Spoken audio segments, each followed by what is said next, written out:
happening now, a pitch to ban cell phones in Wake County schools. We're live monitoring the discussion from parents and medical professionals.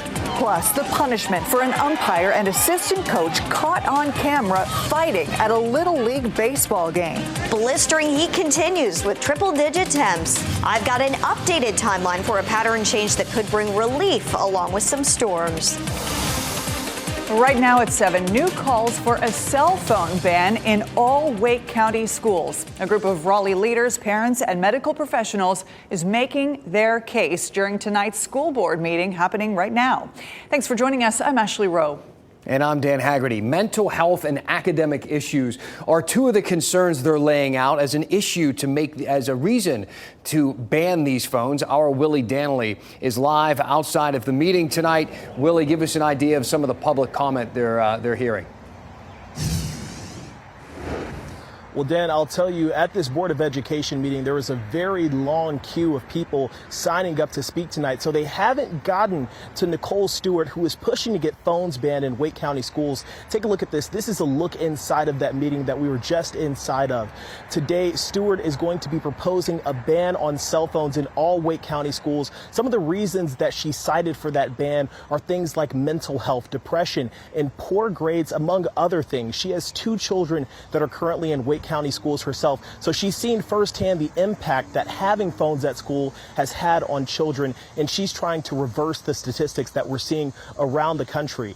Beside her today, she's going to be joined with a doctor who's conducted some research on this issue, as well as some other parents who are passionate about it. She tells me that she knows that nothing is going to change overnight, and she's not expecting for the school board to move on anything today, but she's hoping that this plan could be implemented come fall. I'm going to be at this meeting, and I'm going to keep you updated with what we hear on 10 o'clock and 11 o'clock. Back to you. Willie, thank you. WRAL found schools in at least 7 other states are considering or have implemented cell phone bans. Here in North Carolina, districts like Charlotte, Mecklenburg, Rock Hill, and Burke County schools have put no phone policies in place.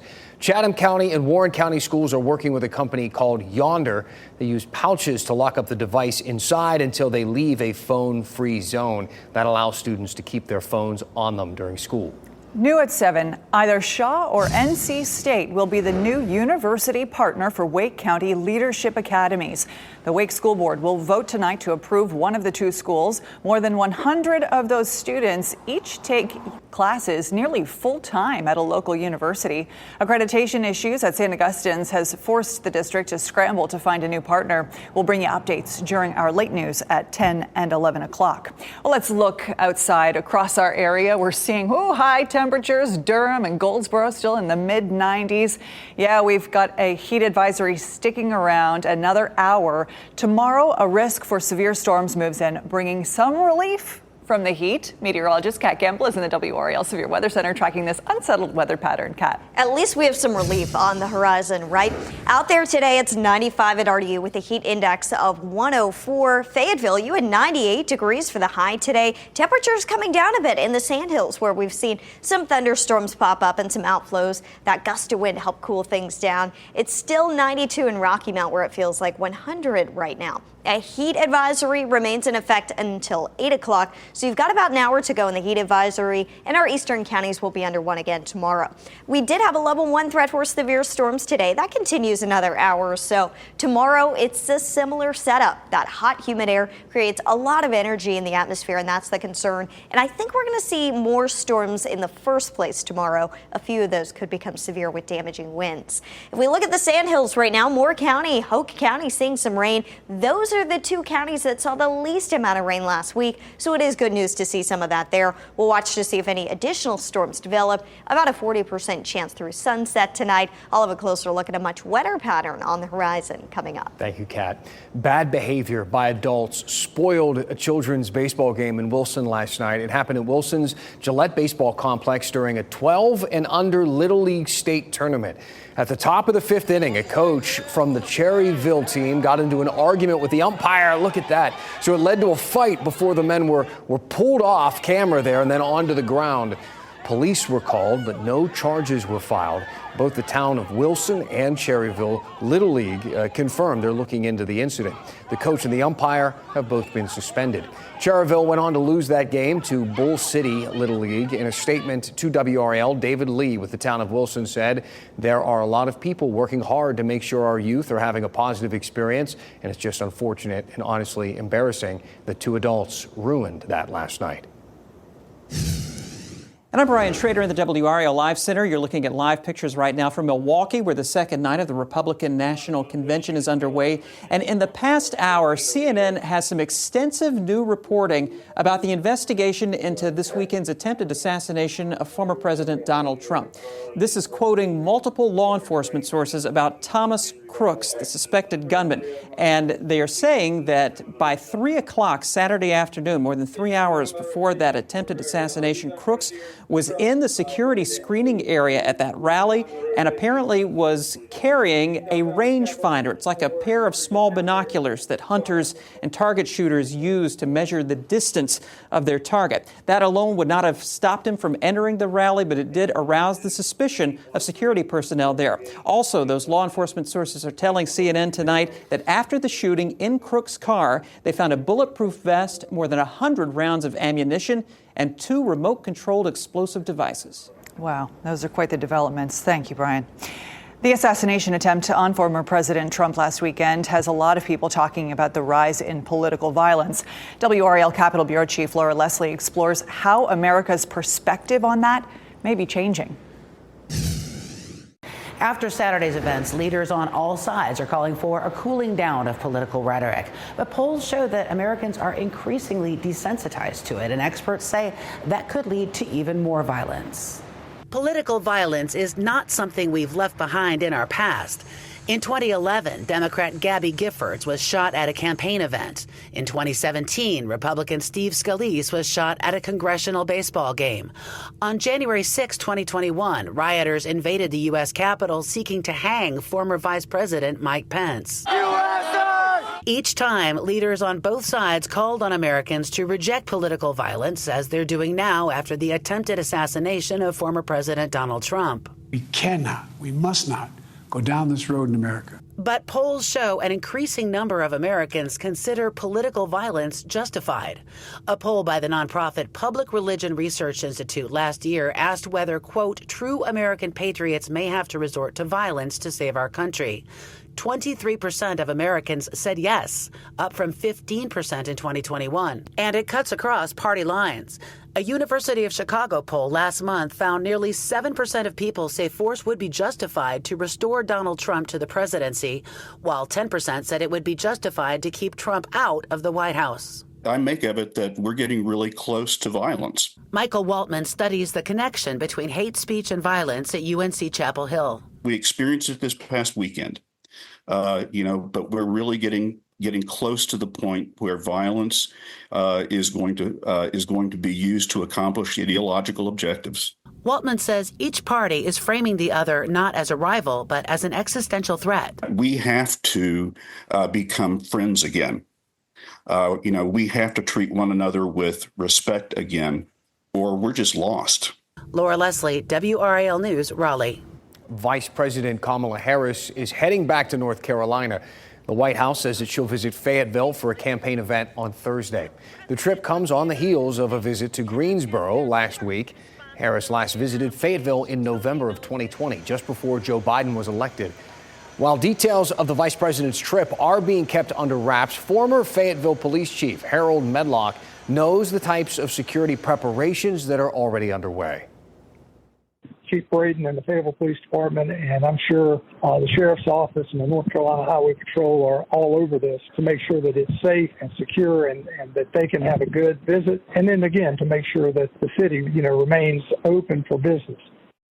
The former police chief says there will be snipers on rooftops, K-9 units, and extra Fayetteville police officers on patrol. WRAL plans to be at Vice President Harris's event on Thursday, so look for live reports on TV or on WRAL.com, as well as the WRAL News app. A major economic development announcement in Orange County. Candy maker Morinaga is expanding its footprint in the town of Mebane.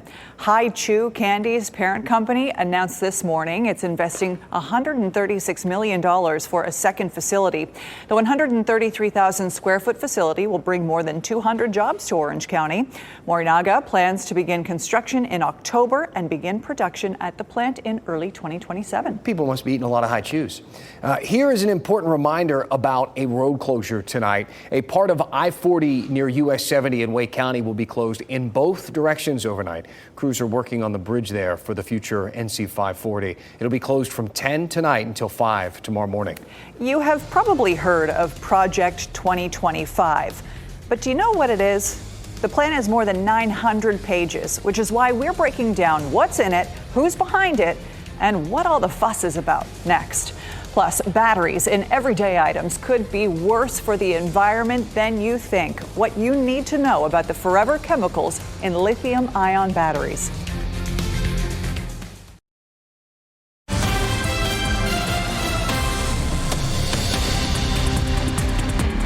All new in the WRAL Live Center, you might want to avoid the Glenwood Avenue, Wade Avenue interchange for the next little while. Raleigh police just confirmed they are dealing with a serious crash out there, apparently involving a motorcycle. Some very heavy delays showing up on the sensors in that area. We're sending the WRAL breaking news tracker to the scene. All right, Brian. Maybe you have heard about this, Project 2025. It's a 900-page plan drafted by former President Trump's allies and former administration officials in anticipation of a second term. It proposes a massive overhaul of the federal government. There is a lot to this, which is why we are going to break down Project 2025 for you over the next 2 nights here on the 7 o'clock news. First, let's get to the nuts and bolts. It was facilitated by the Heritage Foundation, a conservative think tank. The policy paper holds what it calls concrete policy recommendations built by 400 contributors within the conservative movement. More on that in a moment. Project 2025 lays out a plan on how to reform and run federal agencies, as well as the process of putting the people in place to execute that plan. Let me tell you, if we tried to tackle every point right now, we would be here for days, truly. So let's go over just a few of the major points. First, abortion. Project 2025 does not call for an outright nationwide abortion ban. However, it does suggest banning abortion pills. The plan wants to reverse approval of chemical abortion drugs because the politicized approval process was illegal from the start. Project 2025 also seeks to get rid of abortion services and gender reassignment surgeries in the VA. It also calls for the VA to be more efficient. The plan calls to streamline procedures involved in processing claims and administering benefits. And as far as education goes, the plan proposes ending DEI programming and either abolishing or significantly rolling back the Department of Education. It reads, families and students do not need a Department of Education to learn, grow, and improve their lives. Project 2025 then lays out all kinds of reforms from charter schools to school meal programs. Trump has recently been distancing himself from Project 2025. Take a look at this. Less than a week ago, he posted on Truth Social saying, "I have not seen it, have no idea who's in charge of it, and had nothing to do with it." Let's assume that's the case. But it's still important to know how close he is to the people behind Project 2025. Here are just 5 people involved in Project 2025 who worked in the Trump administration. We've got Stephen Groves, the special counsel for the White House during Robert Mueller's investigation into Trump. We've got Rick Dearborn, then President Trump's deputy chief of staff. Stephen Miller, Trump's senior advisor. Ben Carson, the HUD secretary under Trump. And Paul Dans, a senior advisor at HUD. Democrats argue this is, at the end of the day, Trump's Project 2025. And this morning, they held a news conference in Milwaukee, the site of the RNC, to talk about it. At the end of the day, a number of his staff, cabinet officials, and people closest to him have been involved in that. It's a plan that is written for him to be his second-term agenda, and that's what we're going off of. I think over the next several days, we're going to continue to see Trump and MAGA Republicans double down on that. I want to give you one last thing to think about. This is not the first time the Heritage Foundation has facilitated a policy paper. They actually did it before in 1981 when Ronald Reagan was sworn into his presidency. And according to the Heritage Foundation's president, more than 60% of their recommendations became government policy. Dan, you and the in-depth team have been looking into Project 2025 as well. There have been a ton of viewer emails coming in. That's why we're tackling this, Ashley. As you know, you've read a lot of those emails as well. People want us to cover this. They want us to take a closer look. Lynn wrote, please do a story on Project 2025. Who will be affected? We then got another email from a second person, also named Lynn, somehow emailed us too, said, I'm not kidding. They had two different last names. Lynn number 2 said, I am wondering why news agencies are not discussing Project 2025 and educating people about its intent. So, Lynn's, thank you for your email, and thank you to everyone else who wrote in. Again, we got tons of emails. We're going to continue digging into Project 2025, and we want to know what specifically you are curious about. Again, lots to choose from. The thing is 920 pages in length. So please send me your thoughts. Email me, dan@WRAL.com. The news, these segments, they're about you, the things that you want to discuss. So tell me what you want us to cover, and we will go in depth. Laptops, cell phones, and electronic vehicles all use those lithium-ion batteries. They've been touted for powering the clean energy future, but researchers found they are also adding toxic chemical pollution to the environment. Lee Ferguson at Duke University was part of a study on a new type of PFAS, or forever chemicals, used in these batteries. Researchers discovered high concentrations of the chemicals near manufacturing sites and leaching from landfills, including here in North Carolina. Researchers stress the need for more research into the environmental impact of these new chemicals. Meteorologist Kat Campbell joining us now as we take a look at the weather. We've really had certain things are changing. We've seen a lot of rain. The heat has been around for a while. Thankfully, that's going to dip too. Oh, I can't wait for that, Dan. I just got a notification on my WRAL weather app a moment ago. Lightning detected nearby, and it's this storm that's been developing on the southeast side of town in Raleigh. It's just on the east side of Garner, and it's going to be drifting up to the north and east toward Knightdale. We also have some storms in the Sandhills where they really need this rain. They didn't quite get as much rain as many of us did last Friday. So let's zoom in on the dual Doppler 5000 radar. We got some storms in South Raleigh right now. We're going to watch these as they cross over I-40 between Raleigh and Clayton. And that's the main story here. A couple of cells popping up, just showers close to Jordan Lake. We're also tracking these storms that are moving away from Carthage and continuing to push to the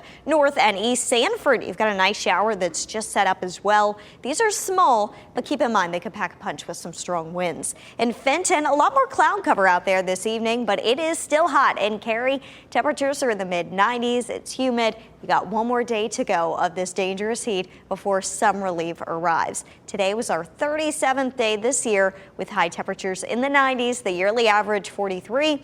We still have half of this month, all of August and September to go. So we're definitely going to surpass the yearly average. We've got a front on the way, and that's going to help with our temperatures, but not in the way that you'd think. It doesn't usher in cold air behind it like you would see in the spring or the fall. It's going to arrive. It gets stuck over North Carolina. And with this front sitting there, with all this moisture that we have, we're going to see a lot more cloud cover develop and more rain. And that's what's going to keep temperatures down later this week. But check out these numbers. 86 for the high Friday and Saturday, upper 80s by Sunday and Monday. Still feeling like summer. It's still humid, but it's more tolerable feeling.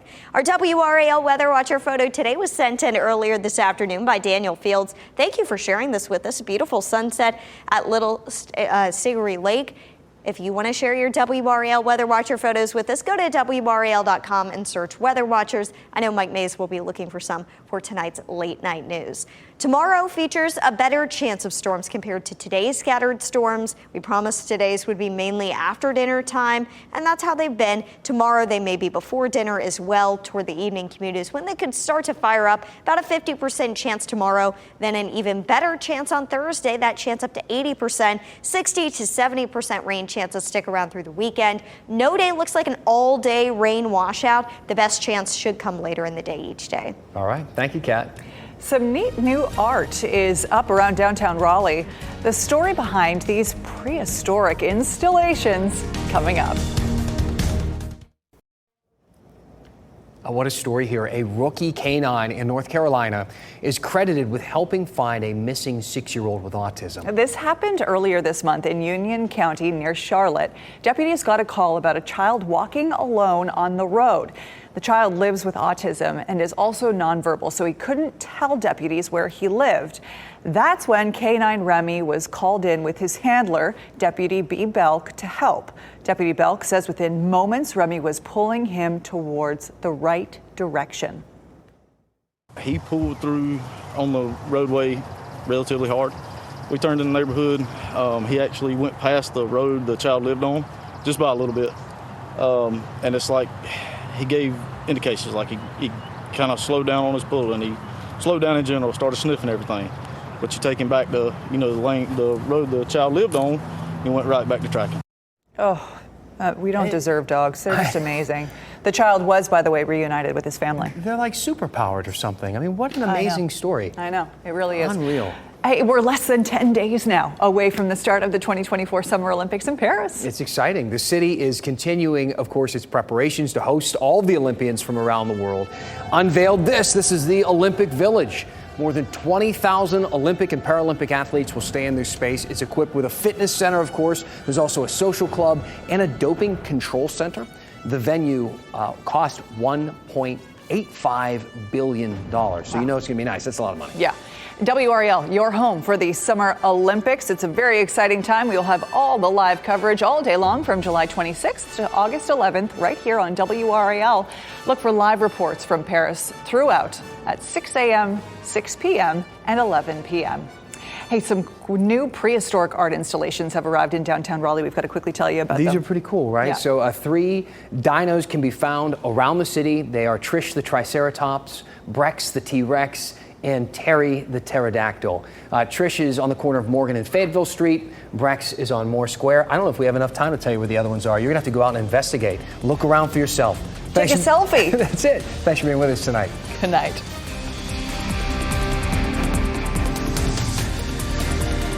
Keep watching WRAL News over the air channel 34 and Spectrum channel 1257.